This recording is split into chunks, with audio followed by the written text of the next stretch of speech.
Ever wondered about the difference between VLOOKUP and HLOOKUP? Don't worry, I have got you covered. Okay, let's dive right in.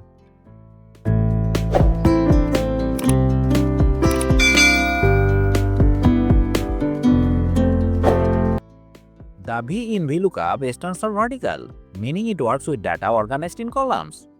Let's say we have a table of product details. Suppose I want to find the price of product B. First, select the cell where you want the product price. Type this formula. Here says 3, this is what we are looking for.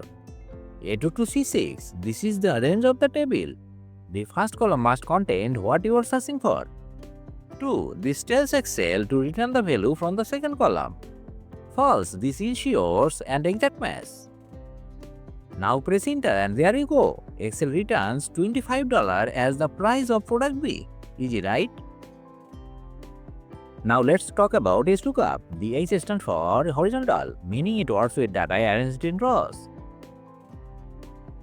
Think of it as a way to look up information spread across a row. For example, let's say our table looks like this. If I want to find the stock level for product C, select the cell and type this formula.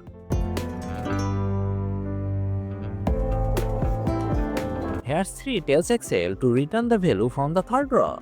Press enter and Excel returns 150 units as the stock level for product C. Here's a quick comparison to help you remember. VLOOKUP works with vertical data. HLOOKUP works with horizontal data. VLOOKUP searches in the first column. HLOOKUP searches in the first row. In both cases, the value you are looking for must always be in the first column or row of your table. Try these functions in your own Excel files and see how much time they can save you. If you found this video helpful, don't forget to like, share and subscribe to Easy Greek Learning for more tips and tricks. Thanks for watching and I will see you in the next video.